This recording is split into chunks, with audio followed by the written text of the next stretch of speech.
Cette semaine, nous retrouvons l'équipe vétérinaire du Canet pour parler des chiots et des règles de base pour leur permettre de grandir en bonne santé. Daryl a 2 mois et vit avec Stéphanie depuis 2 jours. 6 kg, 730, hop. Et ben voilà, c'est un beau bébé, ça madame. La première visite chez le vétérinaire permet de dépister des éventuels vices cachés. Et donc, il ne faut pas tarder parce que on n'a pas beaucoup de temps pour le faire. Je vais le sculpter. Fais voir un peu tes quenottes. Ça, ce sont des petites dents de lait.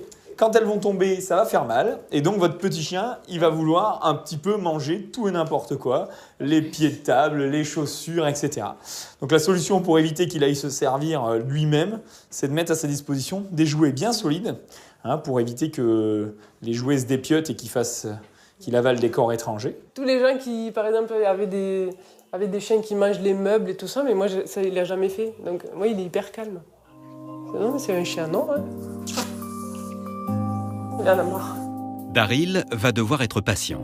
Lors de cette première visite, le vétérinaire va vérifier qu'il est bien identifié et qu'il porte une puce électronique. C'est la loi. Autre obligation, les premiers vaccins. Oh là là, Un peu cher, mal calme. Bon, on va en même temps lui faire en plein sommeil. Et voilà. Une des choses que nous allons mettre en place aujourd'hui, c'est ce qu'on appelle son programme croissance. C'est-à-dire que entre 2 mois, c'est-à-dire l'âge de votre chiot aujourd'hui, et 12 à 18 mois selon la future taille du chien, il se passe non pas 10 mois, mais en vérité l'équivalent humain de 18 années de croissance. En 1 an, Daryl va devenir adulte. Sa maîtresse va pouvoir suivre mois par mois son évolution, aussi bien sur un plan médical que comportemental. Comme la propreté par exemple. Pas de panique, votre chien peut être sale jusqu'à l'âge de 6-7 mois parce que ça correspond à une incompétence sphinctérienne. C'est-à-dire qu'il n'a pas la force avec ses sphincters de se retenir. D'accord ? Par contre, une fois qu'il a été propre, il doit rester propre toute sa vie. Daryl a encore quelques mois pour apprendre à faire ses besoins en extérieur. L'Onyx, elle, maîtrise tellement la propreté qu'elle aurait même tendance à se substituer au cantonnier. On est dans un cas où les petits chiots sont très curieux de tout et ils ont tendance à ramasser un petit peu tout ce qu'ils trouvent. Alors des papiers, des morceaux de ficelle, etc. L'ingestion de corps étrangers, c'est une des causes principales de chirurgie qu'on rencontre en urgence. Malheureusement, leur vie est peut-être en danger dans ces moments-là. C'est difficile quand on a un jardin. C'est très difficile quand on a un jardin. Et bien sûr, alors les tomates ça va, c'est pas trop grave. Mais prenons l'exemple en été des pêches et des abricots. On ronge un peu le noyau, on l'avale, et le noyau quand il transite dans le tube digestif, il bloque. Finalement, ce qu'il ne faut pas oublier, c'est qu'un chien, au meilleur de sa maturité, il est l'équivalent d'un enfant de 4 ans. Et est-ce qu'on laisserait un enfant de 4 ans sans surveillance? Non. Non, non. Qu'est-ce que tu as pris? Allez, viens. Faut être jeune. Moi, j'ai toujours dit, c'est mon dernier chiot.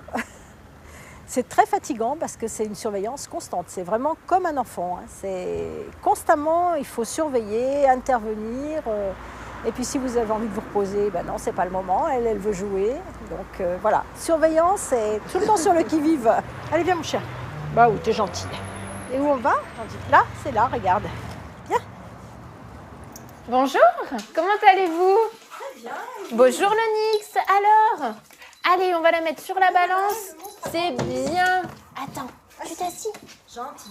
Super, 19,4. Le poids en lui-même sur la balance, c'est quelque chose qui n'est pas très significatif. Il faut vraiment regarder le poids en fonction de l'animal. Donc là, on a un chien qui est vraiment très très bien parce que on sent ses côtes en passant la main sans appuyer. Elle a une taille qui est marquée, donc là, c'est vraiment parfait. Pour avoir une bonne croissance, il faut bien entendu donner une alimentation pour chiots avec des protéines de bonne qualité pour justement qu'il n'y ait pas de carence et puis pour assurer un bon système immunitaire. Donc surtout ne pas rajouter de calcium dans la ration, à savoir des bouts de fromage ou autre, parce que à ce moment-là vous allez dérégler la quantité de calcium qui est déjà présente dans ces croquettes et qui est la bonne quantité.